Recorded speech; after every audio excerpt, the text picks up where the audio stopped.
It's time to talk sports. It's Hacksaw's Headlines, a panorama of the world of sports, stories, comments, and opinions. Touchdown, San Diego! Now, here's iconic sports talk show host Lee Hacksaw Hamilton and co-host John Riley. Who wants to talk sports on a Thursday? We do. From the DIXIELINE Lumber and Home Center studios in San Diego, we welcome you to Hacksaw's Headlines, our Thursday podcast. Good afternoon, everyone. This is Lee Hacksaw Hamilton, along with my co-host John Riley. We welcome you as we go towards a great sports weekend. Absolute ton of late-breaking stories and topics on the table. Our podcast weekly brought to you by DIXIELINE Lumber and Home Centers. There are 9 stores to serve you in San Diego. If you have projects for home or at work, you need DIXIELINE Lumber. And by North County Eye Centers of Poway and Escondido. We all need help with our eyes when that time comes. Think of them. These are the professionals in the business serving San Diego since the 1970s. North County Eye Center, Poway and Escondido. John Riley, good afternoon. Man, we got a lot to talk about. Yeah, I mean, you were just rushing here from the press conference, and I mean, we still have to talk a little bit about last week's show. Maybe we'll get to that, but the fans loved having Coach on board. I agree with you wholeheartedly, and we'll think more about that as we go forward. Couple of program notes. If you like sports, check my website. That's the address right across the top, LeeHacksawHamilton.com. It's all written. You check it every morning. You'll know everything there is in the world of sports. And we started this almost from the beginning of our podcast about 15 months ago. We wanted fans involved. Do you think the fans are lined up? It's like the plane's trying to land at LAX. It's called Fans Forum. John, quickly explain how everybody watching us on live stream here and from our Canadian network can join us. Yeah, so if you want to get involved in Fans Forum, just drop your take in the live chat on Facebook, YouTube, or on X. I got to say X now instead of Twitter. And get involved. Already we got tons of people that are piling in, so if you got a question or comment for Lee, just drop it in the live chat. And a reminder, we invite you to share with everybody. Tell your friends what we're doing with my website, what we're doing with the podcast on the YouTube channel, and we want you to subscribe. Therefore, you will get, when we can post them, sometimes it's in the middle of the night, you'll get alerts to all the things we're putting up on our YouTube channel. John, lots of topics. Let's start college basketball. Ready, set, go. Ready, set, go. Okay, let's talk Aztecs. How was that press conference? I just came from the season-ending press conference with San Diego State's basketball coach Brian Dutcher, a.k.a. Rich Man. Aztec basketball's got one more home game Friday night. Boise State vault into the Mountain West Conference tournament in what has been an upside-down college basketball season.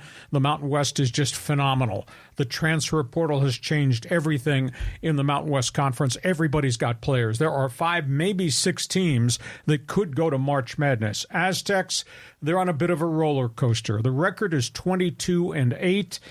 You know, who are they right now? Are they a complete basketball team? They got killed at UNLV.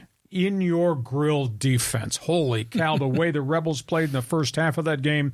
They held San Diego State to 22% shooting in the first half, 29% for the entire game. Aztecs, the Aztecs, with their tradition, their legacy, 0 for 13 to start the game shooting from the floor, 2 for 25 over the first 15 minutes. On top of that, Rebels had 8 block shots in and around the basket. But San Diego State went to the full court press really early, late in the first half when there was such a deficit, down 17, and they wiped out that lead. They got back in it. And the Aztec bigs, the young guys, the bad boys, they combined to hit 8 threes in the game. Tough night for Jaden Ledee, the All-American, first-round draft pick. He was 2 for 13 shooting. The guards were hot, then the guards were cold. I think everything changes once we get done with the Boise State game on Friday that they should win. Everything changes. They go to Vegas. They play on the neutral floor.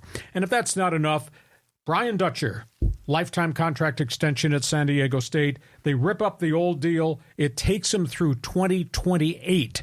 Also, there's a $10 million buyout that he agreed to, so he's not leaving here to go anywhere else. If he were, he would have left when he was Steve Fisher's right-hand man and he was a hot candidate, or he would have left very early after he'd taken over as head coach. These numbers are amazing. The man gets no national recognition. Career record 172-55 at a Mountain West school. Mountain West record 92-31. Postseason tournament record, toughest time of the year, 15-3. Wow. We're talking about a hell of a coach who just got a hell of a contract. At the end of the press conference walking out, I made the comment, you have any loose change in your pocket, Coach? Would you like to make a contribution to the working media's beer fund? He laughed and walked on. But what a great coach, great man, great program. Tough times on the road. They're 0-6. 0-6 in hostile environments this year in the Mountain West Conference. But like I say, John, they go to neutral floor, Mountain West tournament. Aztecs, I think, are going to do well. What a great season for the entire conference. John, the basketball floor is yours. The basketball floor is mine. First of all, kudos to Dutcher. I mean, what a great coach, what a great man. But he could make a lot more money if he was in one of the Power 5 conferences. And I know they've been asking for him, but he just seems to like San Diego. So you got to give it up there. Well, it was $1.4 million. Bumped to 2.3 immediately. And that's because Ohio State was out there and was going to make an overture, but he didn't want to leave. He could have left a long time ago. So he deserves the payday, but it's paltry in comparison to other people around the country. I mean, when John Calipari is making $8 million a year, etc. But this is what they can afford. This is what they gave him. This is what he's willing to accept. And he's established here. He lives a block from me in Rancho Bernardo. Well, he is now the highest paid state employee in the Cal State University system. It's amazing. Usually that goes to a football coach. But I think that game at UNLV, oh my God. I mean, that was brutal to start the game. They couldn't you yelling at your TV. I mean, all these little chippies and they were missing and balls that went halfway down the cylinder and then zipped out. It was like they were cursed. So that game was, I mean, it seems like Ledee, he gets the ball, he gets triple teamed and he's banging around. It seems like I wish he wouldn't be, so focused on trying to outmuscle everybody sometimes. You got to move the ball around to break out that, triple team. But we all knew UNLV was going to be good, and they're scary good for this tournament. Well, it's a lot of scary people. I think the whole landscape, I was on a talk show in Las Vegas last night, the whole landscape, I think, has drastically changed in the Mountain West Conference. And it's not just the transfer portal. If you look at some of the rosters, they got players from Oklahoma, Oklahoma State, Auburn. But I think the wild card is they have dipped to lower Division I levels, Mid-American Conference, Conference USA, Southern, and they've dipped to Division II and found guys who can then elevate themselves coming to this level and play. I mean, Utah State is made up of it's the University of Transfers, but they got small college guys from D1AA and D2 schools that moved in who can play at this level. So the transfer portal, which usually meant North Carolina come and cherry pick anybody they want. Mm-hmm. Transfer portal is different for the Mountain West, but these schools, these coaches have found players. It's made a huge difference. I think the Mountain West tournament is just going to be upside down. Well, it's not so much just the D1 or the D2 or the D1A guys coming up, but those twin brothers for the Rebels, they came from Oklahoma State, I think. So I don't know if they're twins or not, but they're brothers. But the transfer portal has completely changed the landscape of it, and even in spite of that, Dutcher still wins. Now, granted, he's having a tough time winning on the road. I'm with you, Lee. I think when they're in Vegas and Aztec Nation goes rolling into Viejas East, I think they've got a good shot. And, he kind of glared and stared at me because I asked a question about 6 straight losses in hostile environments. And he said, Lee, we lost on the last shot. We had the last possession. We could have won, et cetera, et cetera. Granted, they've been in big holes. They've grinded out of the holes, gotten back into games, et cetera. But they're 0-6. That being said, tournament time, neutral floor, a.k.a. wearing red and black. Mm-hmm. I think the tournament is just, you're going to call in sick, just not go to work. So what she's conference. I can't wait. It's March Madness, baby. I think it's really going to be fun. Yeah. So, the other teams are going to be tough, though. New Mexico could also surprise in that tournament. So we move on. We got San Diego State basketball, something to pay attention to. Next question, John. All right, let's talk a little bit about the NFL the salary cuts are coming. People are losing their jobs. Well, we got a lot of things going on around the National Football League. Not everybody, a lot of teams have real significant issues with the salary cap. Even though the cap has gone up $30 million this season, the cap is going to be $255, I believe it is. There are teams that got all types of contract issues. The Chargers have begun paring their roster. Chargers at one point were $45 million over the cap. The Bolts now are down to about $21 million above the cap. They've restructured and will get rid of their center, Corey Linsley. They just got rid of Eric Hendricks. He's gone. That's a big cap savings. They've wiped out, I want to say, $17 million in cap issue problems already, but they still got $21 million to go. So now we just have to wait and see what is going to transpire. And that, does that mean Mike Williams, wide receiver? Yeah, probably. Does it mean Joey Bosa? Boy, that'd be hard to swallow if they got rid of him, because when he's played, he's been pretty good, but he has not played as much because he's had injury after injury after injury. So we're just going to have to just wait and see how many more names there the Chargers are going to lop off, but they're going to be guys who are going to be cut loose. The big story is what's happened in Buffalo. They're gutting their defense. The Buffalo Bills yesterday got rid of Trey White, their Pro Bowl cornerback. It is a huge setback for them. They've gotten rid of linebackers. They got rid of two of their safeties. They're way above the cap, so they've had to cut loose. I think they've cut loose $25 million in cap money in about the last 24 hours. In Seattle, this was a real stunner, what happened there. The Seahawks got rid of both their safeties, led by a very controversial guy, Jamal Adams, who's involved with a lot of junk off the field and didn't play real well and had a lot of injury issues. And they got rid of Condre Diggs, their other safety, and they got rid of one of their tight ends, Will Dissly. So they've had to move a lot of guys off the roster, and all of a sudden the Seahawks just don't look like the same football team because of cap complications. Philadelphia's moving people off their roster. They're letting their running backs go. Philadelphia, there's a rumor out there that they're going to make a bid on one of the big running backs who's a free agent effective next Tuesday. Could you imagine Saquon Barkley changing mailing addresses and Saquon Barkley going from the New York Football Giants, going across the river to the Philadelphia Eagles in the same division? That rumor is out there. And then there's the entire Minnesota situation, a very unstable situation at quarterback with Kirk Cousins being a free agent, and they got cap problems, and they got two guys they got to desperately have to re-sign, led by their star tight end Danielle Hunter. They just let go their leading rusher, Alex Madison. Now that's because he had a significant dollar value attached to him, but Madison also was a fumbler, so they let him go. And it's just beginning. You will see going forward, like Dallas, as of today, is about to release their Pro Bowl left tackle, Tyron Smith. It's a money issue, injury issue also with him. So you're going to see a lot more transactions involving name guys that are getting flooded onto the free agent market effective when the window opens next Tuesday. You're going to see more players available. They'll have to sign contracts at lower dollar values. So fascinating to see what's happened in the NFL. All right, Chargers, because that was our team here. What do you think they do? Do they dare get rid of Bosa? Can they afford to get rid of Bosa? I don't think they can trade Mike Williams because of the cap number and because of injury history. You surely wouldn't get rid of maybe a potential Hall of Famer like Keenan Allen. So what do you think the Chargers do? Well, I think they've got to drop some players, right, Lee? Yes. But like you said, like if Bosa's making, I don't know, what was it, $30 million a year? I think his contract's 24, but because of bonuses and restructures, his cap figure's like 36. Yeah, and then if you cut him, you don't pay him, but you still have a cap dead money to come over. So the math is complicated. It just seems like they've got to get rid of some guys just to clear some space, but it might make sense, with the new regime rolling in.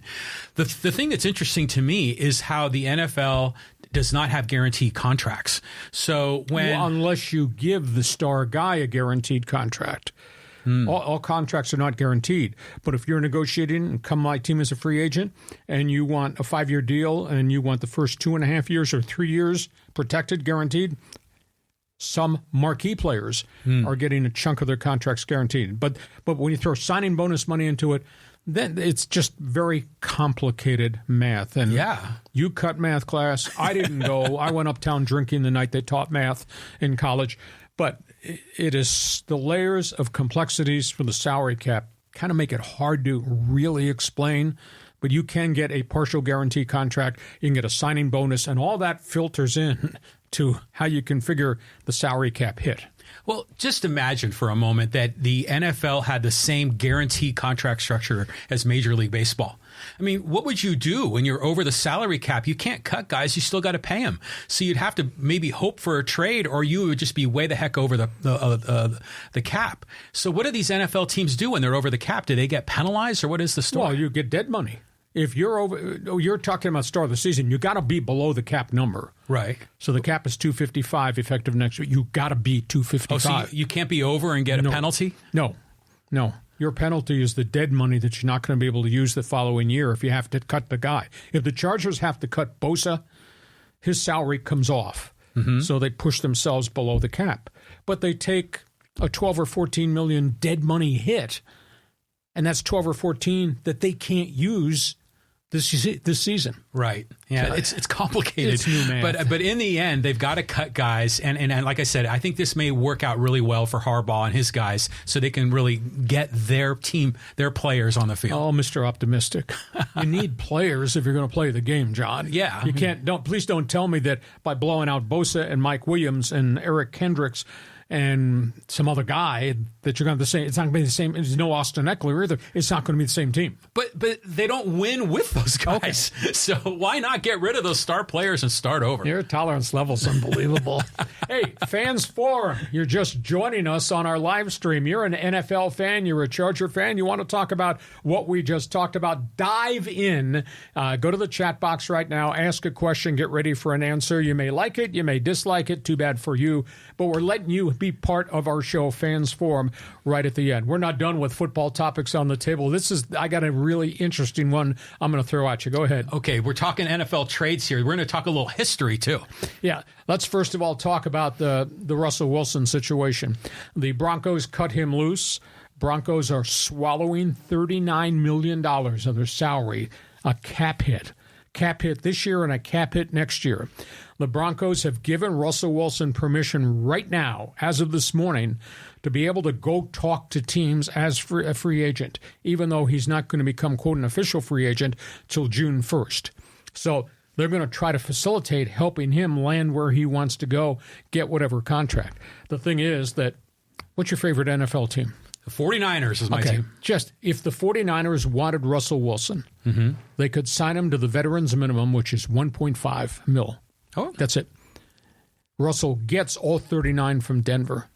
So he will be an acquisition, a short-term rental for somebody, a Pro Bowl quarterback, for $1.5 million this year.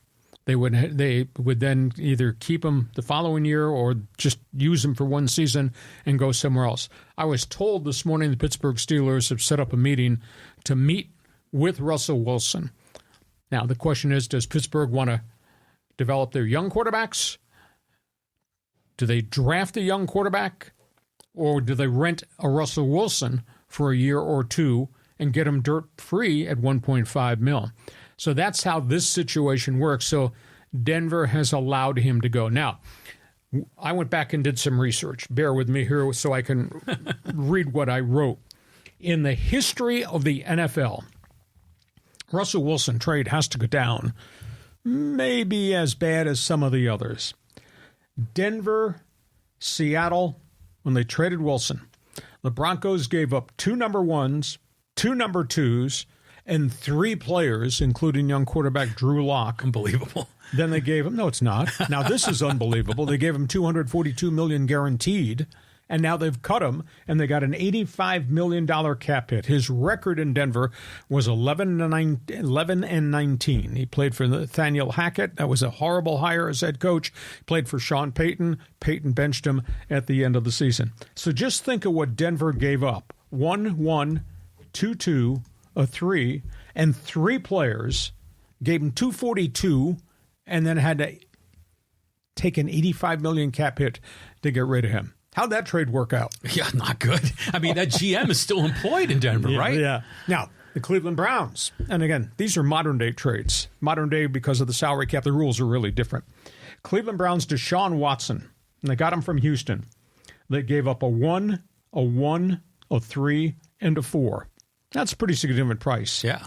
They gave him $232 million, all of it guaranteed. That's right, all of it, every year. Despite all the junk with the masseuses and all that he got himself sued for with the Houston Texans. They guaranteed him.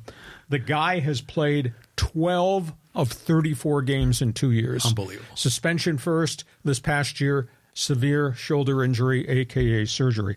So that was a hell of a price to give with a lot of guaranteed money. And I think we can judge right now, at least 2 years in, boy, that trade didn't work out for Cleveland. Okay, now let's go to the modern day era. And this might be the all-time worst trade. You do remember Herschel Walker, Dallas Cowboys, the arrival of Jimmy Johnson. Jerry Jones gave him the key to the player personnel room. Jimmy Johnson went in and cleaned it out. He traded Herschel Walker to Minnesota. Hold on to the table. Minnesota gave up 3 number 1s, 2 number 2s, 3 number 3s, and 5 players. Oh, my God. It was a massive deal. It was like a 15-player, 16-player transaction. Jimmy Johnson got rid of the big contract of Herschel Walker. Jimmy Johnson flipped those draft picks into a wide variety of players to acquire. He wound up with Emmitt Smith, Russell Maryland, Darren Woodson, quarterback Steve Walsh, amongst the players that came from the picks they got from Minnesota. Herschel Walker staggered through 2 injury seasons, didn't amount to a hill of beans out of football. Historically, that might be the worst modern-day trade of all time. I mean, just think of that. 3 1s, 2 2s, 3 3s, and 5 players, all to Dallas for Herschel Walker, who was effectively done. Then, back in 1987, Rams, Colts, Buffalo, 3-way deal in the middle of the season, right before the trade deadline. Indianapolis winds up with Eric Dickerson, came from the Rams. Buffalo winds up flip-flopping picks with Cornelius Bennett, Hall of Fame type pass rusher, really fine player out of Alabama. And the Rams got a 1, a 1, a 1, a 2, a 2, a 2, and 2 running backs in the transaction. Plus they got obviously a lot of budget space. So Eric Dickerson going to the Colts in a 3-way deal really benefited the Rams. Now, way back in the day, Buffalo and your 49ers, O.J. Simpson. Do you remember O.J. Simpson was traded to San Francisco? Oh, I remember. The juice did not have much juice left when he got there. It cost them a 1, a 2, a 3, and a 4. San Francisco traded their top 4 picks to get O.J. Simpson. Unbelievable. And he got there, he'd come off surgery, never, ever the same player again. And do you remember Mike Ditko? Not just Bears coach. Mike Ditko is coach / general manager, New Orleans Saints. Oh, yeah, that's right. Yeah. How about this trade? Ditka traded all of his draft picks in one season, picks 1 through 6, plus a 1 and a 2 the next year to get Ricky Williams from Miami. He made that trade, and he got Ricky Williams to come to New Orleans. Ricky played there for 3 years, flamed out, became a marijuana entrepreneur, wound up going to the Dolphins, played a brief time there. End of story. Mike Ditka might have been a great coach, not a very good Didn't Ricky general. Williams show up like in a bridal gown at his press conference? Oh, yeah. It was something crazy. A bizarro, yes. Yeah. Okay, so those are modern-day trades. The Herschel Walker trade, I think, has to be the all-time worst. And then back in the day, and I'll be reaching for some names that people who don't have gray hair wouldn't probably identify with. How about this trade? Chicago Cardinals, L.A. Rams. Remember the name Ollie Matson? That's going way before my time. That was a great running back of the 1950s, close to the 60s. The Rams dealt 9 players and 2 picks. Ollie Matson goes to the Chicago Cardinals. The Rams wound up with some really good linemen from that trade. Ken Panfill, Frank Fuller, Art Hauser. These are all really old names. Those of us who have gray hair will remember this, but that was like a 15-player trade. Then way back in the day, you do know the name Don Shula. Yeah. Don Shula was part of a 15-player trade from the Cleveland Browns to the Baltimore Colts. Really? Yeah, I mean, it was a really fascinating As a deal. player or as a coach? As a player. Guys like Mike McCormick, Don Colo, great defensive linemen, offensive linemen, wound up going to the Cleveland Browns. Don Shula was the cornerback, was part of this team. Oh, interesting. That went from Cleveland to the Baltimore Colts. Do you remember George Allen?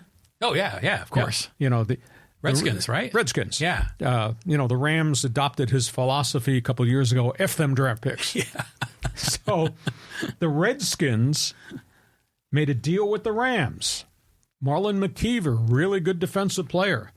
He goes from the Redskins to the Rams, and the Redskins get a whole bunch of linebackers. You'll probably remember some of these names. Maxie Baughan, Jack Pardee, Myron Patios. That was all part of the George Allen era. That was a big trade. And way back, even before my time, the biggest trade of all time was the then Dallas Texans and the Rams. The Dallas Texans were the first, quote, pro football team. Didn't last very long. They became the Baltimore Colts. The Dallas Texans and the Rams. Dallas got 11 players from the Rams for one. 11-1? The player was Les Richter, went to the Rams, great linebacker, stayed in the NFL like 13 years and then became a NASCAR executive. The Rams got Les Richter in this deal from Dallas, an 11-for-1 trade.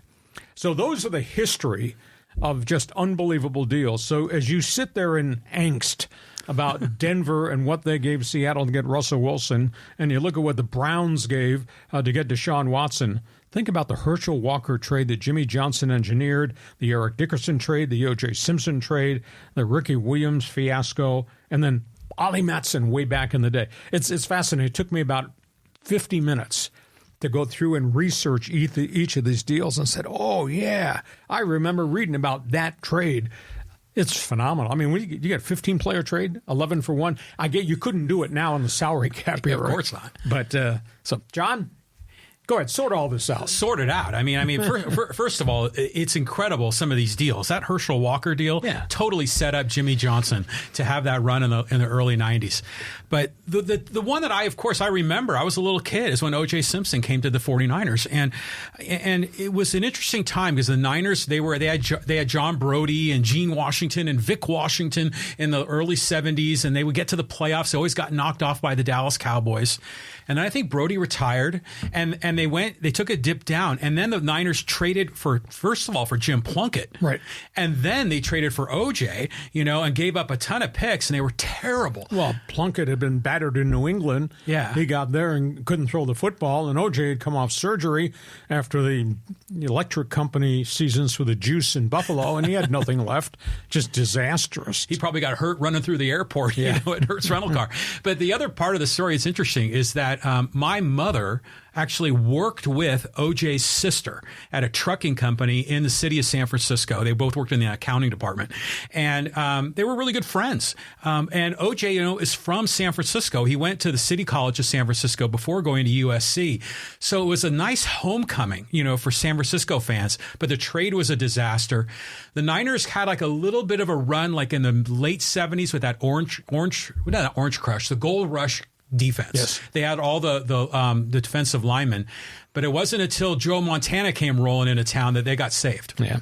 Big trades. I mean, if you got spare time, you just Google NFL's biggest trades, you'll be floored. So I tried to give you a thumbnail sketch of the biggest transactions. And of course, that was a different era before the salary cap and the mega contracts and all that. Back then you were trading player for player. Now you're trading dollars and contracts and out clauses and guarantees. Well, it's like the way the NBA makes trades. They're just moving money around. Exactly. Hey, we get to halftime. Couple of reminders. If you like what we're doing on this podcast, ask you to share and subscribe to everything we're doing so you'll get the alerts every time we put something up on our YouTube channel. You like sports? Check my website, LeeHacksawHamilton.com. It's written. It'll be there every morning. You'll know every story there is in the world of sports, this side of the border and that side of the border. And, of course, at the end of our podcast here, we're doing what he created. It's called Fans Forum. Fans Forum. So this is your chance to get involved. If you have a question or comment for Lee, anything going on in the world of sports, especially with the NFL, guys getting cut. We have the NHL trade deadline we're going to get to in a minute. If you have some questions or comments, drop it in the live chat on Facebook, Facebook, X, or YouTube. And a reminder, we're here at halftime. Our podcast is brought to you by North County Eye Center of Poway and Escondido. Comprehensive high care, state-of-the-art technology, from cataracts to glaucoma to cornea issues, extensive screenings too. North County Eye Center, Poway, Escondido. And our Thursday podcast is also brought to you by DIXIELINE Lumber and Home Centers. There are 9 stores to serve you in San Diego. If you've got projects, John, you've done a lot of things in your home, from a brand new front door to windows to decking around the pool. Your best friend, aside from me, DIXIELINE Lumber. DIXIELINE Lumber, man. These guys will set you up. They've been in San Diego for over 100 years. They've got, lumber, building materials, doors, windows, kitchen, bath, decking. It's an unbelievable company. And these are the people we ask you to go see. You got projects, fix it, build it. You will enjoy it in 2024 at DIXIELINE Lumber. And before we go to the second half, one other reminder, if you like what we're doing, we'll invite you to join our Insiders Group. You go to my website, LeeHacksawHamilton.com. Right on the homepage, there's a big orange box. Fill it out. You'll get emails, you'll get alerts, projects that we're working on, things we're going to roll out in 2024. Hope you become part of Hacksaw's Insiders Group. Okay, so we have talked hoops, we've talked football. Let's talk baseball spring training. Yeah, I saw some of this breaking news yesterday with the Red Sox. They've got some trouble. Oh, this is really bad. Red Sox spent an inordinate amount of money to sign Lucas Giolito from the Chicago White Sox. Bounced around a little bit last year, but he's been a workhorse. He tore the elbow ligament in his right arm. Surgery coming up, probably gone for the year. You look at the Red Sox rotation, you say, who are these guys? The number 2 starter is a guy by the name of Nick Pivetta. It's kind of bounced all over the who, that's right. Don't be insulting. So, Red Sox, this is a massive setback because they gave Giolito, I want to say, 2 years, $32 million, and now he's gone. He's probably gone for the entire season. That's a terrible blow there. Second one is the Oakland Athletics. We've heard a lot of variations about where they're going to play in the interim until the new baseball stadium is built in Las Vegas. We're talking 2025, 26, and 27. All types of variations. This one's a really weird one. There is conversation now that the A's have gone to Major League Baseball and have asked Major League Baseball to intercede so they can play a chunk of their schedule at Oracle Stadium, San Francisco. Right. A chunk of their stadium at the AAA Stadium in Sacramento. Mm-hmm. And now they've approached the Angels about playing a chunk of their schedule in Anaheim. Wow. Now, why would the Angels allow anybody else to come into their marketplace? Why would the Giants want to share anything with Oakland, although Oakland is such a downtrodden, face-in-the-gutter franchise? Maybe it wouldn't have an impact. But now they've asked baseball to come in and try to help negotiate. Giants have evidently indicated, well, when we go on long road trips, maybe we'll allow you to have access to 20 dates. You can play 20 of your 81 home games maybe here for money. Yeah, of course. The Angels have not responded. But why would the Angels want to have another team come in to play 40, 50 dates? Although who would go see the Oakland A's, last place Oakland A's? No chance of competing Oakland A's. Mm-hmm. And then you got the Sacramento situation.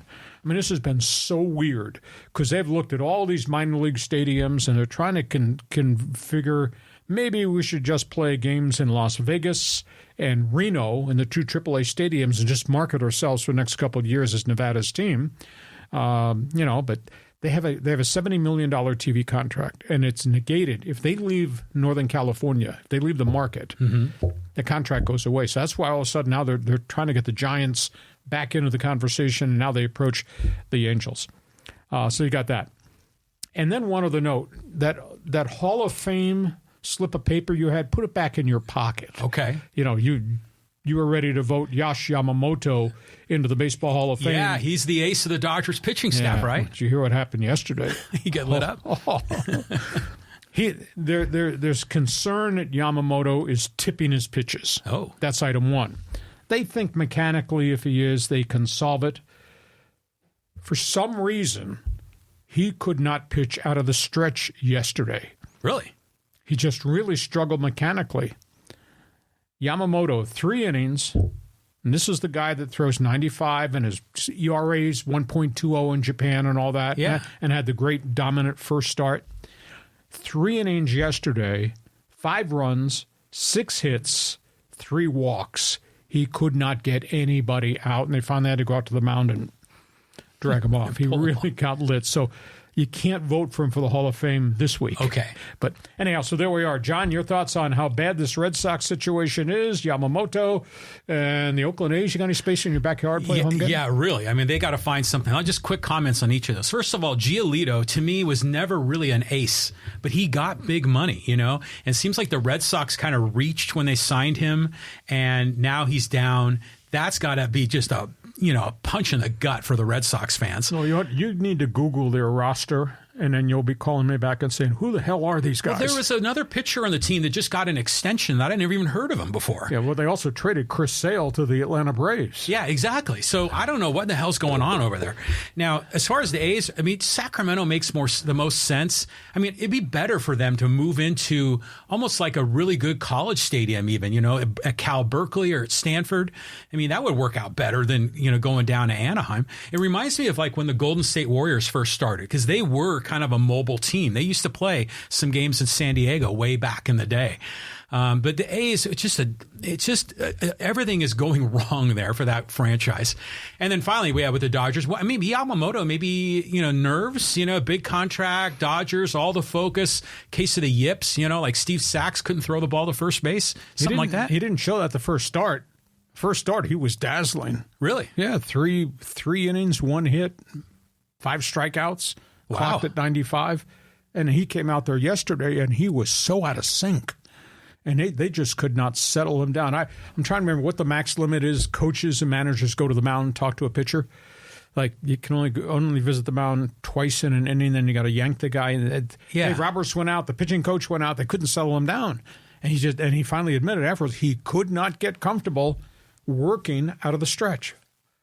Wow. That is crazy. Who was that other pitcher that was on the Red Sox and Cubs that couldn't throw to first base?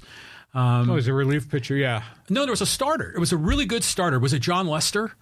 The left-hander? It was left-hander, and he when a runner got on first base, they would just go. Lollipops. Yeah, because it was all mental, So Yamamoto might be going through a thing, but remember when Robert Suarez first came in, first game for the Padres, opening day against Arizona, he gives up the home run. So you can see how these guys, they get into the spotlight for the first time in America, and that's a lot of weight on your shoulders to perform. Yeah, but this guy's had a lot of weight on his shoulders his whole great young career. I mean, John, he had 3 straight years. His ERA in Japan was 1.2 to 1.5. It's like the Bob Gibson of the Japan. You're talking about dominant, yeah. Yeah. Okay, so that's where we are in that segment of baseball. This is kind of an off-the-wall day. We did this whole thing on the NFL trades. Mm-hmm. Okay, get ready for this one. Go ahead. All right, Yankees, bad trade? You're not talking about Soto, are you? No. This has got nothing to do with that. Yankees have a history of making trades. The Babe Ruth deal. Oh, yeah, of course. The greatest trade of all time, I guess, back in the day with the Red Sox. They traded for Alex Rodriguez. They traded for Roger Clemens. They traded for Ricky Henderson. Do you know what this week is, Sean? No, you don't. I'm pulling this one out of left field. Oh, okay. Well, maybe you're out in left field sometime. Yeah. You'd see it out there dug in the dirt. This is the 51st anniversary of the all-time worst trade. It involved 2 Yankee pitchers, Mike Kekich and Fritz Peterson. 51 years ago, the 2 left-handed pitchers traded. Is that the one with the wives? Wives and kids. Yeah, I remember that because I remember Fritz Peterson's name. That was nuts. That was, nuts. The commissioner went crazy. It was 51 years ago. The commissioner could not intercede. The union said, this is a non-baseball thing. We have no power. You have no power to discipline them. Fritz Peterson and Mike Kekich, 2 left-handed pitchers of the Yankees, swapped their wives and kids. And kids? Yes. Peterson is still married to the same woman, Mike Kekich's former wife. Good for him. Mike Kekich said, this is not working out. He filed for divorce within 2 years, and she left him. 51 years ago, we've talked about bad trades. But, that was in the 1970s. A different world. It was a different world, man. People were swinging and all that going on. Have you ever seen that TV show, Wife Swap? I've heard of it. Yeah, I've watched a few episodes of it, and it's nuts. You take one person and throw them in with another family. That's bad TV, though. It's like watching a train wreck. But I do remember that trade, and I remember I was a little kid, and I was kind of confused. Like, swapping wives, what is this? But the players didn't change, right? The players were still Yankees and Cleveland, right? And they eventually wound up trading Kekich to Cleveland afterwards. Oh, yeah, because his wife was there, right? Yeah. His new wife. Oh, just. Anyhow, for those of you keeping score at home, 51 years ago this week, Fritz Peterson, Mike Kekich traded wives and kids. How different is that? And what's it like to be in the clubhouse with a teammate? How's my wife? But it's interesting too, because like the Towers for the Padres. Remember he traded like a ball player for like an exercise machine or something, or like a treadmill. And then I remember there's other cases of when managers have been traded. Yep. Was it the A's manager was traded to the Pirates for Manny Sanguian? Who was that? Phil Garner. Chuck Tanner?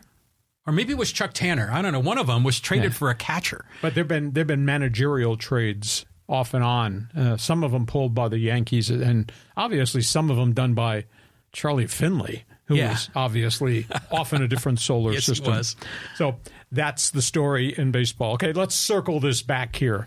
NHL trade deadline is Friday. We have had 9 trades in the last day and a half. I think we're at 17 trades total in the last 2 weeks.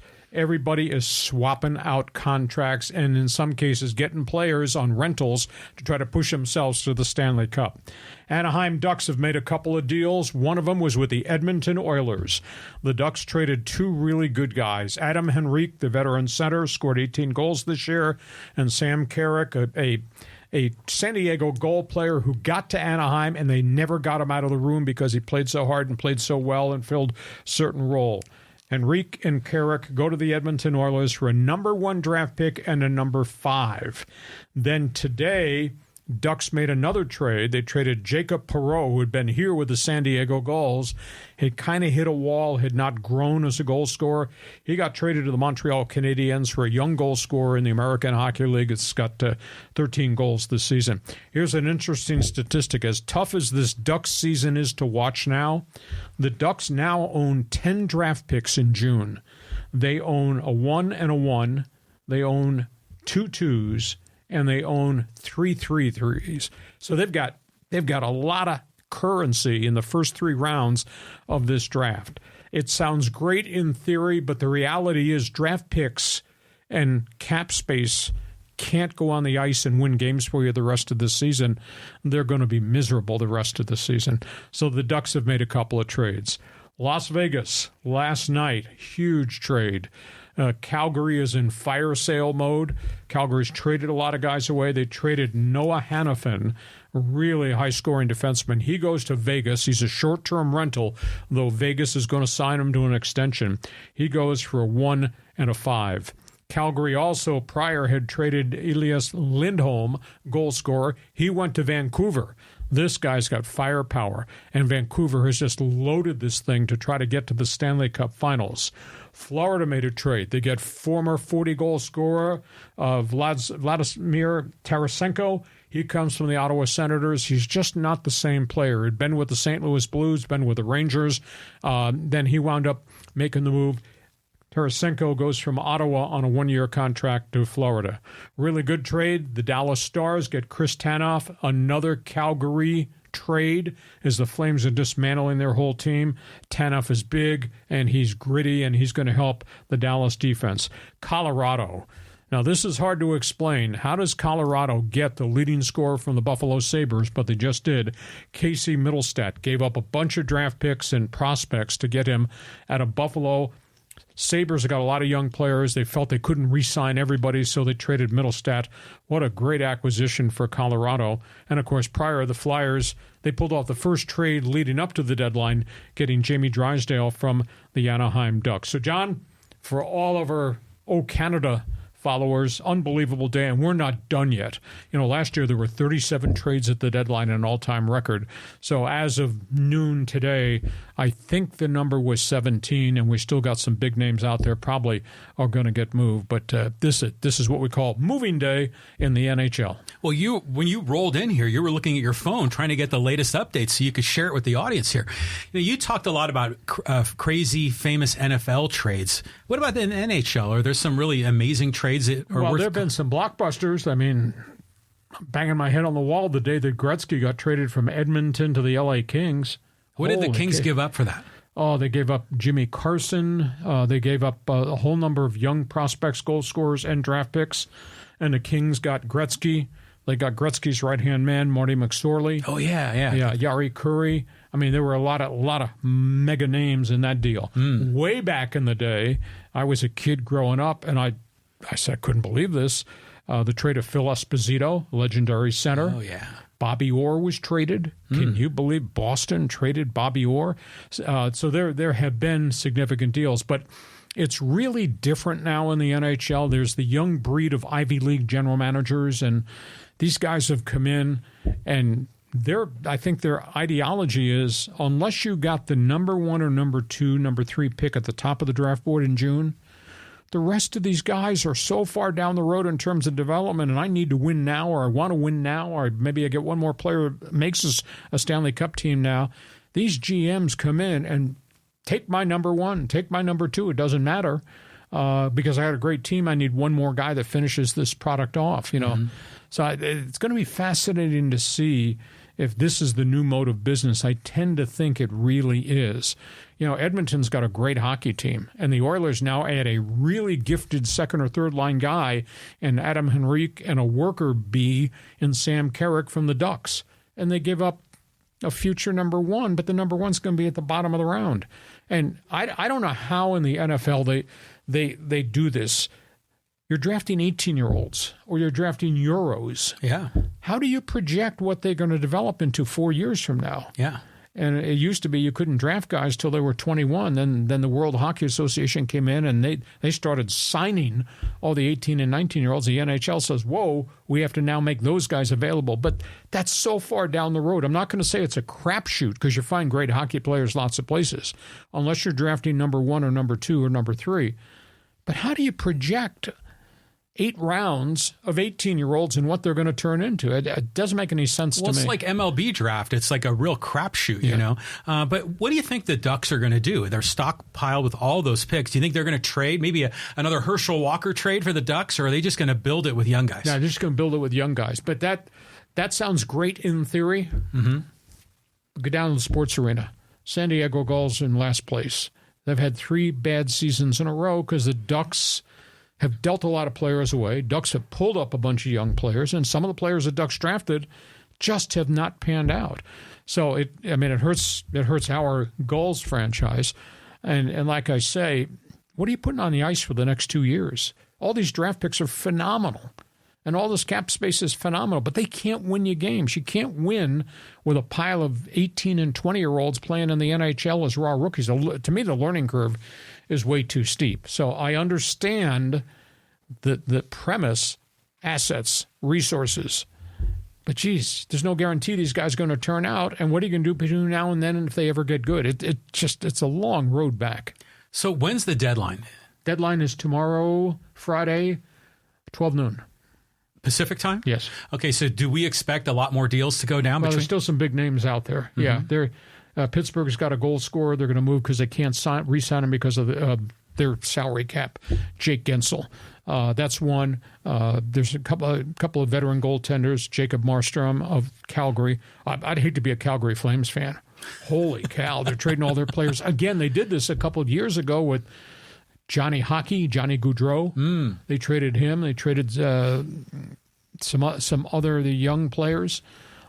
Just in some of these places, you're gutting a franchise and you're asking the fans to buy season tickets and fill my arena, and you're giving me 18 and 19-year-olds that are 2 or 3 years down the road and you're force feeding them. Yeah. It's tough. I mean, hey, our O Canada network probably going to have some opinions on the trade deadline. So we go from that.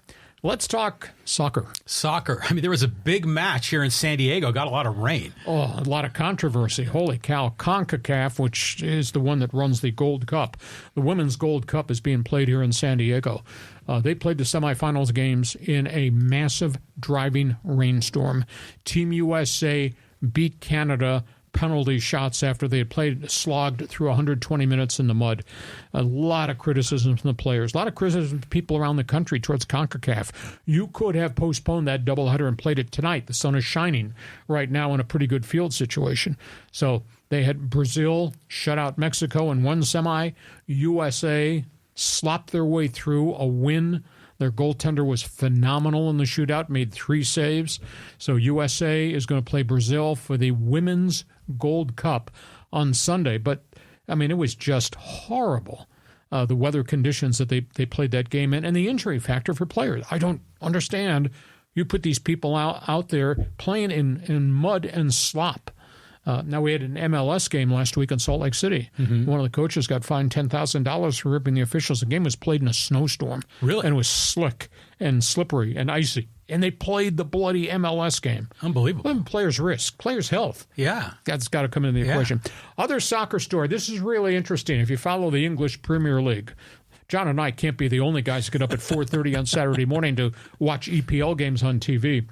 We have talked about Manchester City and this great Norwegian star that they have, who's really turned into a great player, Erling Haaland.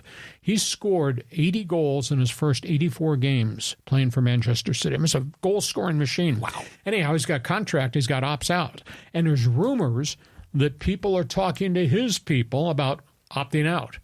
And if I asked you in pro sports, if you had the chance to become a free agent and there was a big money offer coming, where would that big money offer come from? Yeah, but where they drill for oil, I think, right? Saudi. Yeah, exactly. Evidently, the Saudi Super League wants to talk to Erling Haaland from Manchester City about leaving. This guy scored 80 goals in 84 games since he came from Norway, and he initially broke in as a young player. I think it was with Dortmund in Germany. Now, he can't go to Saudi. All the golfers went to Saudi and have disappeared off the radar. Cristiano Ronaldo's gone to Saudi to play in their league for mega money. Do you ever see him on TV anymore? No. So anyhow, that's a big story. Haaland says, hey, I have not made any decision whatsoever. So you got that. And if we're not done with controversy, let's spill over to the next topic on the table. Okay. Let's go here to PGA. Yeah, another Saudi connection, Lee. This conversation goes on and on. Just the background, the merger talks have continued. They hope by April the PGA and the LIV will be merged, but the LIV, this past off season went in and stole a couple of more players, including John Rahm. Well, the LIV petitioned the World Golf Ranking Organization. They're the ones that rate all the professional leagues and give players points, bonus points, that count towards those players going to the Grand Slam events, the Masters, the British Open, etc. When the LIV started stealing PGA players, the World Golf Association said, no, we're not going to allow them to compete for points that makes them eligible for Grand Slam events. So after 2 years of arguments and the LIV guys being banned from coming to play, they opened negotiations and I had conversations about LIV, Greg Norman, let us deliver our players. You rank them based on what they're doing in our league and then put those points in and let them be eligible. The PGA said, no, we don't want that. And then the World Golf Organization, which controls those rankings, came back and evaluated and said no. They sent a memo to Greg Norman saying you should withdraw your request to have your players be eligible for our world rankings. We don't recognize your team concept of play. We don't recognize there's only 34 players who have access to your league because that's all you've signed. And we're not going to let you qualify. The only guys who can qualify are past winners, and there are, the John Rahms of the world have won a Grand Slam event, which gives them the right to come back in and play at the Masters, etc. Those are the only ones, past winners, and the guys that qualify in points. LIV is screaming discrimination. PGA's response is, you violated the PGA Tour card by luring these guys, the Mickelsons, the Dustin Johnsons, the Koepkas. They violated their tour card, and they went and took the money to go to Saudi Arabia, so you're not eligible. So that's a big point. It's a big arguing point now. The LIV, for the third year in a row, none of their stars outside of the guys that might have been a past Grand Slam winner are going to be able to play, coming back here to play in the Masters, to play in the British, etc. This whole thing is so screwed up, Lee. I mean, are they trying to make sure I understand what you said here? Are they trying to intermingle players from the PGA and the LIV in the Grand Slams? Okay, to qualify for the Grand Slams, right?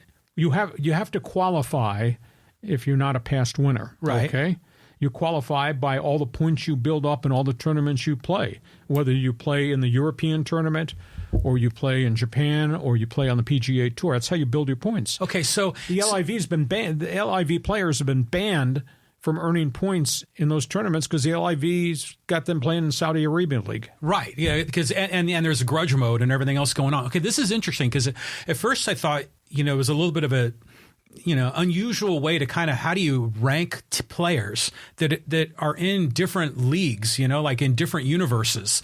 But I was wondering if it was like a college football ranking, but it's based on points.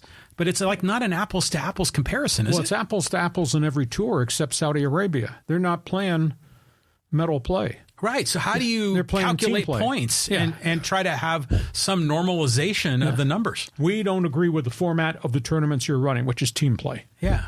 And that's what the LIV is basing their uniquenesses. Well, all this grudge mode just keeps making everything worse. They need to find ways to come together rather than trying to point fingers. And they got all these great players over there playing the LIV. Globally, nobody watches. Yeah. Nobody pay attention. Yeah, I don't watch any of that. Joaquin Niemann just jumped from last year to the LIV. He's won the first two tournaments, LIV. The whole world doesn't know that. I know that because I follow this junk. Yeah. But it's just there's no solution. We're in the third year of this civil war in pro golf. So we'll see where that goes. Hey, our podcasts are brought to you by North County Eye Center of Poway and Escondido. We all need help with our eyes. These people have been in business serving you in the North County for 70 years. If you're interested, if you need help down road, think North County Eye Center, Poway, Escondido. And by Dixieline Lumber and Home Center Stores. Build it, fix it, guarantee you will enjoy it in 2024. Dixieline Lumber. John, have we got a ton of topics on the table? Look at the people lined up to take shots at you or take shots at me. Here comes Fans Forum. Fans Forum. Okay, yeah, our Winnipeg friends jumped in. Matt says, I want to see Hacksaw wearing a Go Jets Go hoodie. I do have one of those. I'll have to reach into the closet, find it, and we'll add that in. John and I, look at what he's wearing. John and I laugh at each other. I don't own anything in my closet that doesn't have some type of logo on it. Yeah, you do. Every time you roll in here, it's I a new don't one. own a suit of clothes. Honest to God, I do not own a suit. You don't own a suit? I don't own a suit. What do you do if you go to a wedding or something? You wear an NFL film? I just wear a sports jacket and khakis, etc. Well, I've seen you on TV with a suit. No, it's not a suit. Oh, it's just a jacket. I do clean up well on TV on KUSI. Okay. All right, here, let's go to Callahan. And Callan Max Sports, he says, what's the most surprising move made so far on the NHL trade home front? Oh, boy. I would say the most disgusting move to me is anything related to Calgary, Alberta. I mean, the fact that they're doing this fire sale again just absolutely shocks the daylights out of me. How do you go back and face your fans after what they did just a couple of years ago when they got rid of Johnny Hockey, Johnny Gaudreau, and a couple of other marquee players, and now you've done it again? And I understand these guys are making big bucks. I understand it's been a rough couple of years for Calgary and there's some injuries, etc. But how do you face your fans? That to me is the most shocking thing philosophically of how you operate in your franchise. And I hate to condemn the Ducks because they had a good run and they did get to the Stanley Cup, and they just keep trading players away. And look at the number of draft picks we have. Well, those guys, you're in last place, and your farm club is in trouble for 3 straight seasons just because you keep doing this. I mean, I do understand you have to trade guys because you can't pay everybody $8 million a season, and that's the going rate for the top stars. And Vancouver is so excited; they're in first place. They got 40 wins, and they are right against the cap. And they've been bold. They've traded future draft picks away, and they're all in to try to win this year. Vancouver 2 years from now is probably going to be feeling some pain. So it's a real tough balancing act. But Pittsburgh's got a great team, and they're going to trade this 20, 30 goal scorer Jake Gensel because they can't re-sign him because everybody else is making so much money. So it's balancing act, player talent, balancing act, age, injury, balancing act, salary cap.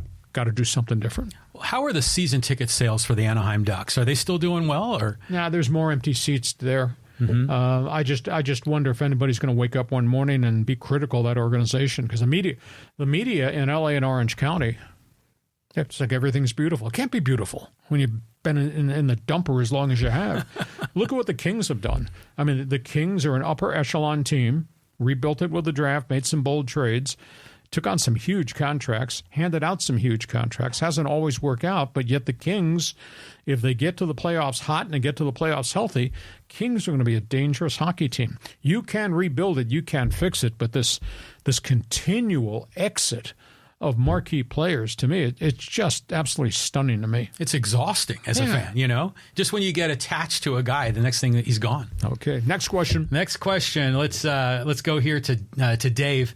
He says, "This is so much better than the local sports radio here in Southern Nevada. Thank you for what you do." Well, thank you. We all do it differently, but we had a great run. What we did on Extra 690 and what we did on the Mighty 1090, the whole landscape has changed. Everybody's management's changed, and everybody's doing it differently. I don't think they're doing it better than we did. Now, maybe we're biased because we were the first ones through the wall, and we did what nobody else had ever done. But you can sit there. This is. If I were king, if I were program director, yes, you can sit there and you can talk about your favorite team or the hometown team. We're based in San Diego. So, heavy-duty dose of Padre talk. Mm-hmm. But you know what? The world twirls around NFL football. Oh, yeah. That's huge. And by the way, we got 4 of the greatest players in the NBA based in Los Angeles.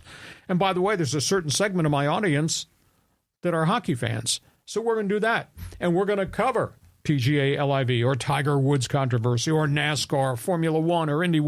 You do all that, you're going to be successful. Why? Because I'm going to hit every hot button of a fan who's got diverse interest. Because they know on my talk show or on my bleeping podcast now, you're going to get the hottest headlines with the opinions and your chance to respond.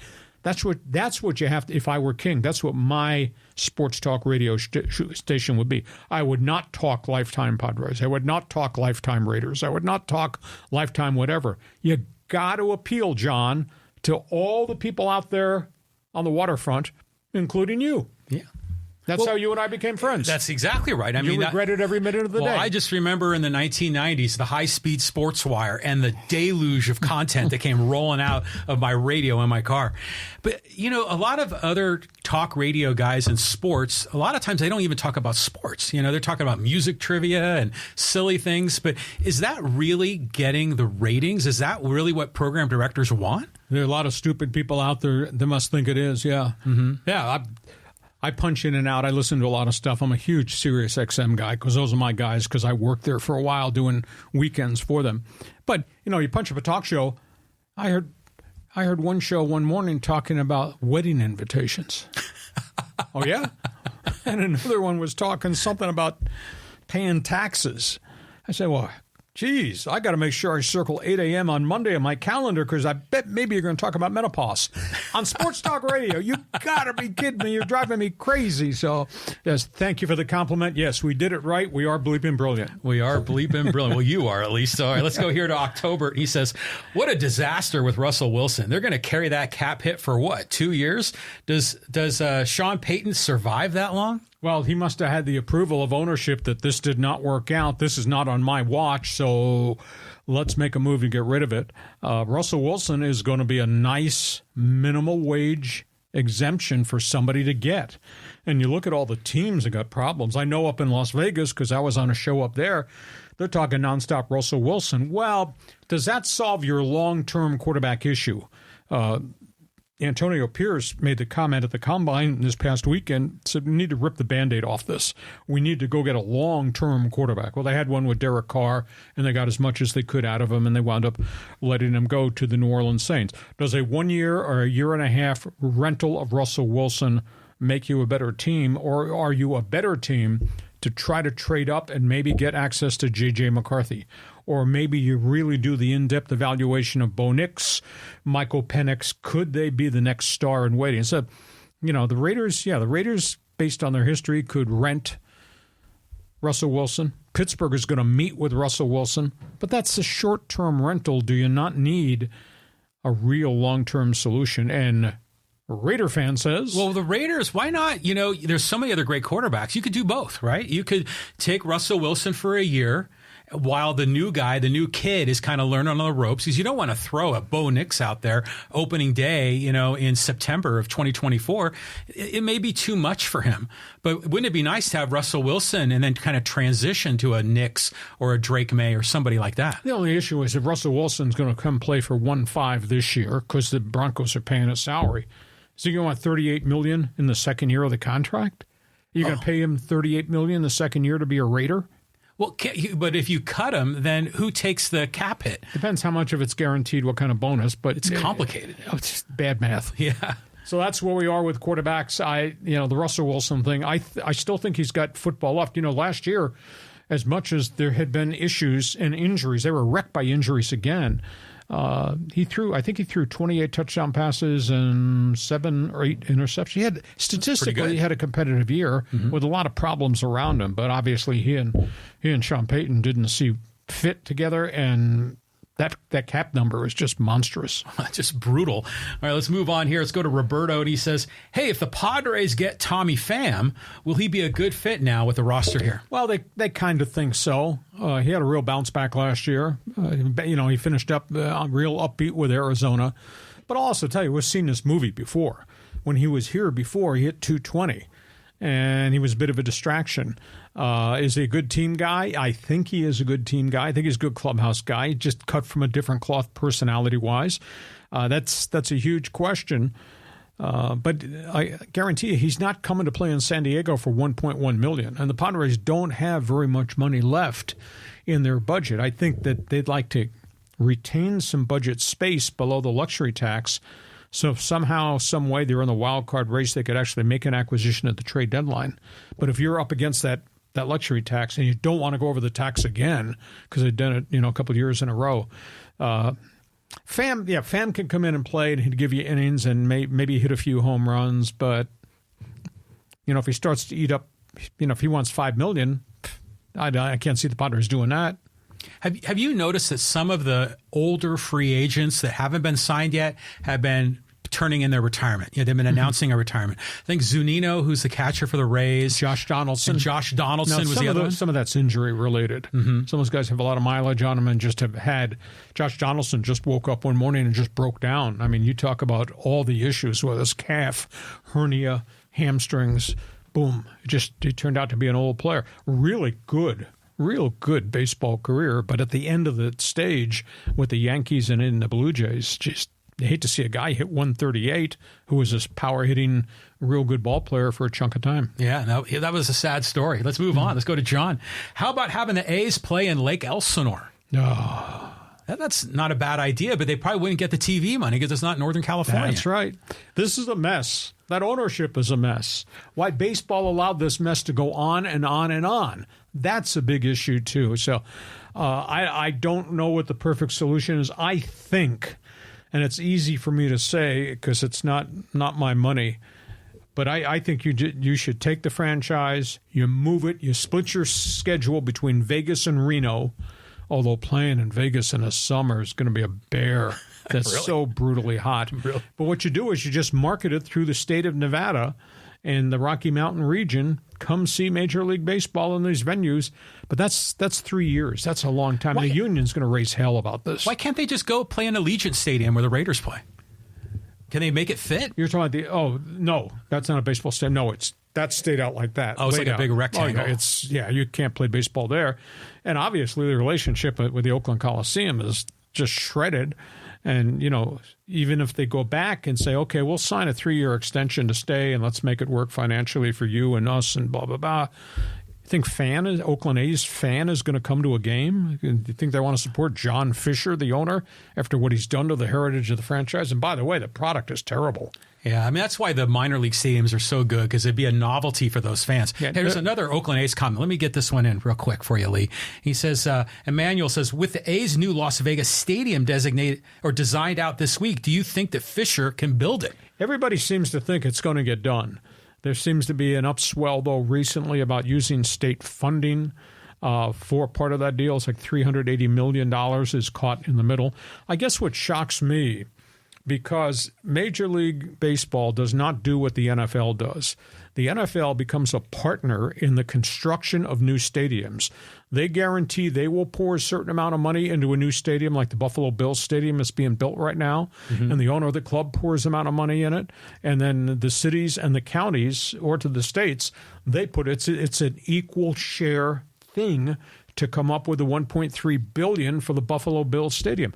Baseball's never done that. And baseball's got a big checking account. Why would baseball not develop a plan like the NFL stadium plan, where MLB puts money into the pot and the owner of the A's puts money into the pot, then the city and county come? I mean, it almost worked in San Diego with the Chargers, except your friend Dean Spanos refused to come to the negotiating table to do a deal because his eyes were set on going to Los Angeles. So why baseball has not become a, quote, partner to build stadiums? That just blows my mind. We're talking about expansion a couple of years from now. Are we talking Portland? Are we talking Nashville? Or are we talking Montreal? What if baseball became a partner in the financing for the new stadium in Portland or the one in Nashville? Or somebody said, go back to Montreal. Why wouldn't you want to be a partner? Because that guarantees the stability of the whole setup. Well, I think as long as taxpayers are kicking in, they're going to milk that for as much as they can get from it. And it seems like that tap is starting to run dry. Well, you got, no help in Oakland. Mess in Tampa still unresolved. Yeah. The Montreal Expos moved, couldn't get it done. So there's a big problem there, and it's no longer the era, and it's just not baseball. It's no longer the era of people walking around with their hands out. Give me a stadium, build it, pay for it, and give it to me. That doesn't happen anymore. Not anymore. Carry on. Okay, carry on. This is from Hugh, and he goes, "The ladies' line is open." Oh, what's my favorite phrase? Raiders fan, be a man, call the ladies' line. Or Raiders Nation, out of jail on bail, call now. Yeah. So did you get a lot of women calling in on the show on the ladies' line? I got some. Yeah. And sometimes it was dark, so then we turned it into for the San Diego State fans, Kiss My Aztec line. I remember that. Hey, I want to go talk a little bit about social media. Here's a John Quintera comment, and this one is. Let's get rid of Hugh's comment here, and he says, "Lee, your podcast with Coach John Quintera and John Riley was outstanding. Even with Riley's mic problems, both of your guys' knowledge, even of today's sports scene, blows most others away. 99 yards." That's from Leisure Fryer. That was from my NFL call.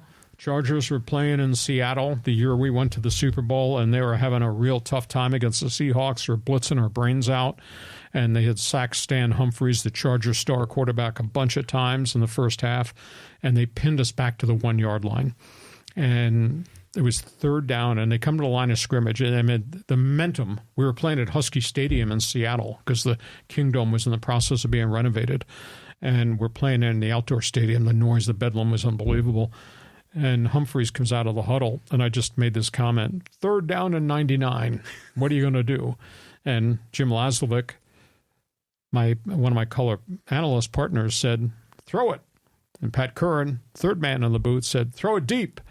And doggone Humphreys took a shotgun snap on 3rd and 99 through a slant pattern to Tony Martin, and Tony, because they were blitzing, beat the blitz. Tony Martin caught it, ran across the field, up the sidelines, went 99 yards for a touchdown. So that's what the 99-yard reference is. I listened to that on the radio, and I was blown away by it. But I just want to talk about Coach Sean Quintero. It was great having him here, Lee. And, I hopefully he'll come back and join us a few more times. Yeah, we're going to kick around a lot of ideas and see if we can just grow this thing. And if he could be part of it, that'd be kind of cool, because there are some of us out here on the street corner who aren't working in sports talk radio that are still bleeping brilliant in sports talk radio. Well, you know it. All right, let's go here. Dodgers. And he says, this is from R. Lupton. Says, Dodger loving Hacksaw? Hate to see it, but I suppose it was inevitable. I like everything. Oh, come on. Just because I support Dave Roberts, I wrote a column about Dave Roberts on my website. If you haven't read my website, you're missing an awful lot. I wrote this huge column of Dodgers, Dave Roberts. You know what? I'm sorry, the scoreboard does not lie. How many division titles have the Dodgers won? How many World Series has the Dodgers won? Yeah, they might be the enemy up there on the 5.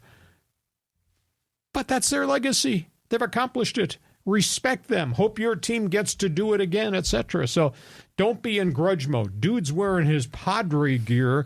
So if I show up wearing Dodger gear that people sent me, don't be upset. I wear everything that's got a logo on it. But, I want to see the Padres do well. You know, a year ago this time, were we excited? Oh, yeah. Oh, the expectation a year ago this time was amazing. But I'm also dealing with the facts. And the facts are, and I hate to use this as a negative, but you lost your owner. You fired your manager. You traded your MVP, Juan Soto.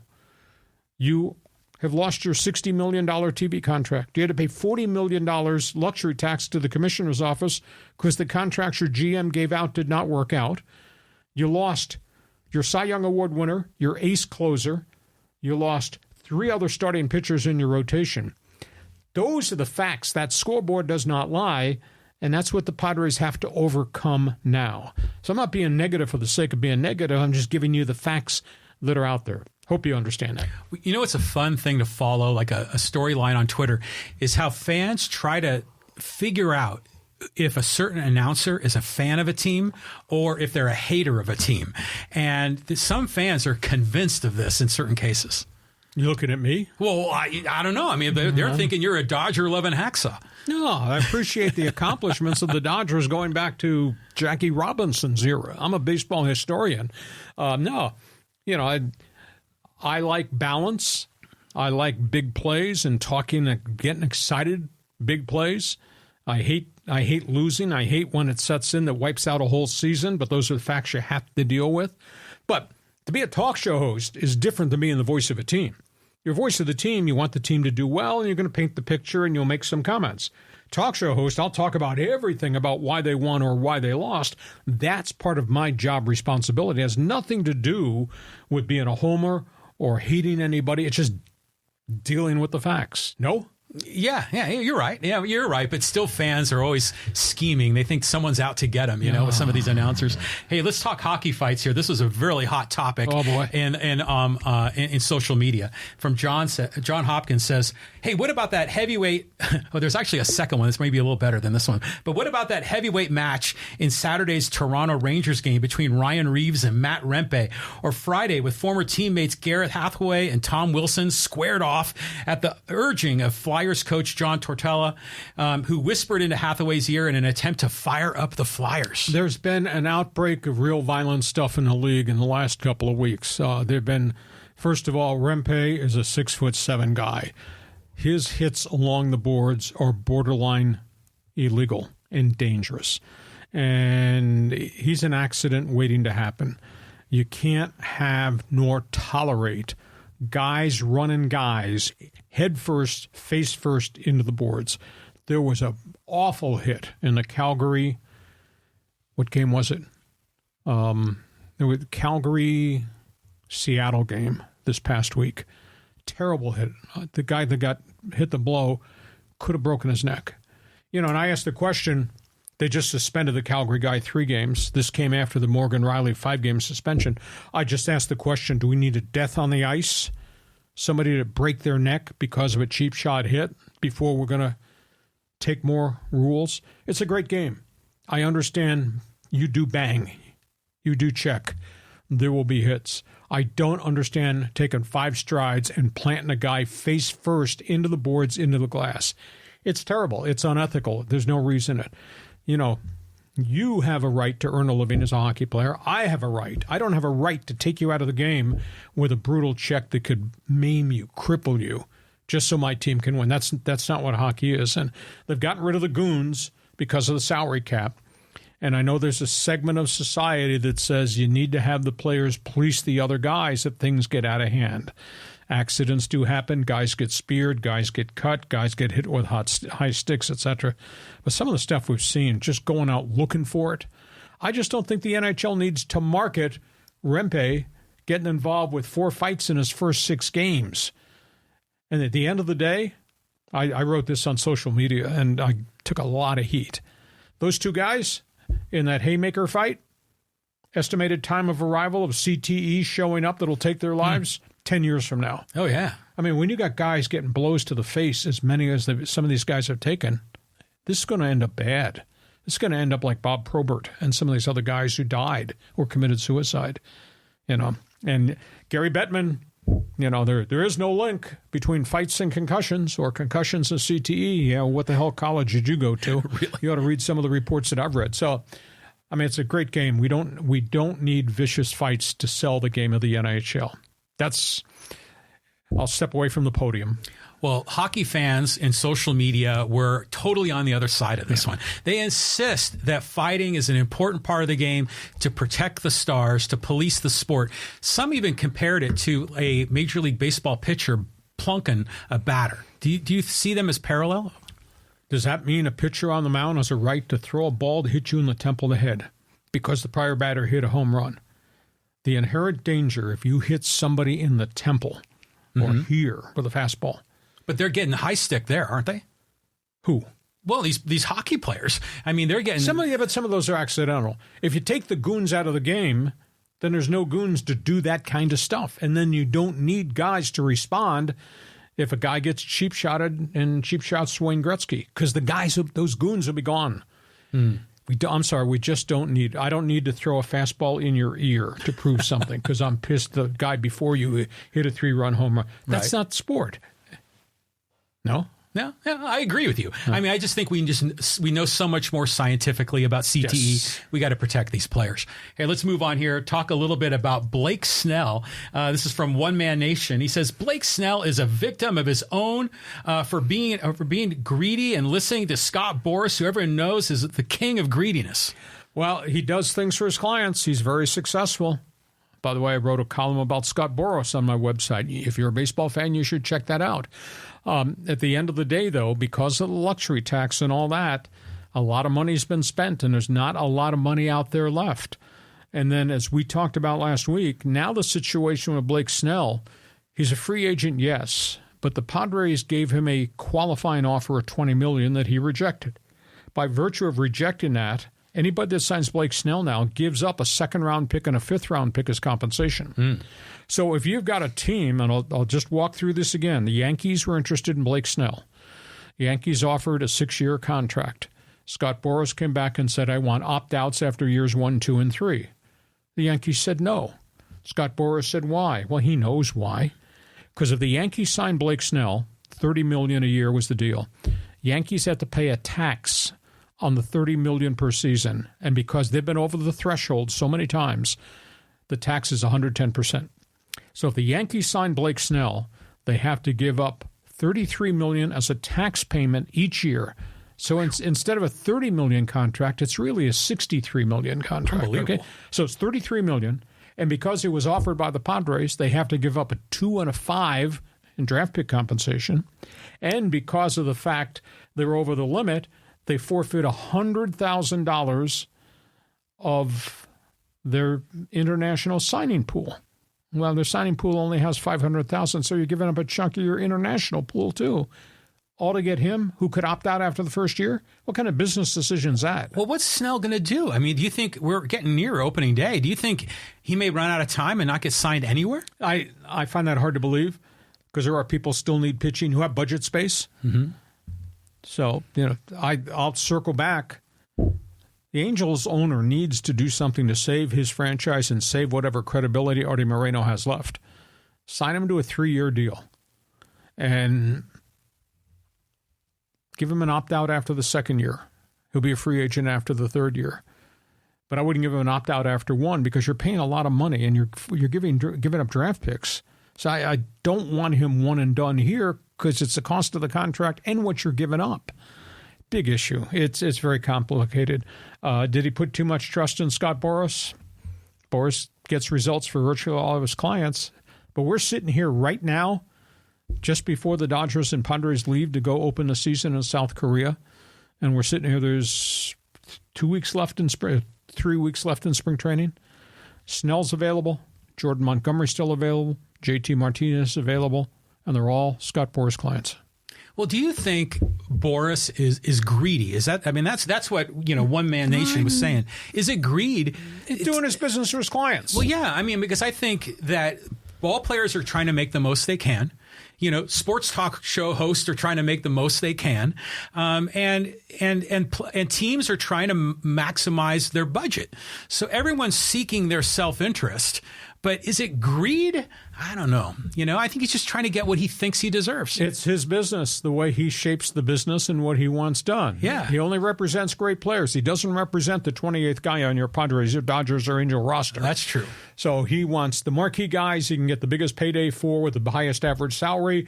And if we can creatively finance it, great. And now all of a sudden he's into this opt-out thing at the last minute to try to get his guys signed. Mm-hmm. Cody Bellinger, Cubs, opt out, things like that. So tough because most everybody's spent their money. And because of the price you have to pay, if you've been over the tax limit, maybe I don't want to do $30 million plus a $33 million tax plus give up 2 draft picks to make that deal happen or forfeit international signing bonus. It's really a tough call. I think he'll get signed by opening day, but here's the other reality.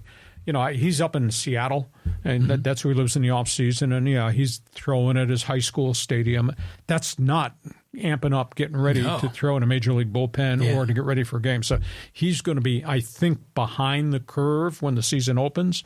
And, geez, you don't want to pay this guy. This guy comes in a little bit late, and then the guy's trying to catch up, and then he gets hurts his arm or something. And he has a history of slow starts, too. Yes, on top of it. So very unique set of circumstances. I think he'll be signed. I don't think he'll get the contract he wanted. Be fascinating to see how much longer this goes. Yeah. All right, listen, we hope you have enjoyed this. We've kind of gone around a lot of areas, a lot of topics on the table. We're here Mondays at 1 p.m. for our bonus coverage. Thursdays at 1 p.m., our regular podcast brought to you by Dixieline Lumber and Home Center Stores. 9 locations in San Diego. You've got projects. We want you to talk to them, Dixieline. And by North County Eye Center, Poway Escondido. We'll all need help with our eyes somewhere down road. If you need help now, or when you need it, think North County Eye Center, Poway Escondido. John, have yourself a great sports weekend. Mm-hmm. We will see you come Monday. Come Monday. That's a Jimmy Buffett song, I think. Have yourself a great sports weekend. Thanks for being part of our podcast, making this so successful. Tell your friends, share, and subscribe, and join our insiders group on Hacksaw's Headlines. Join us again for Hacksaw's Headlines on YouTube, Facebook, and Twitter. And find the audio version on your favorite podcast apps. Touchdown, San Diego! For more content, go to LeeHacksawHamilton.com.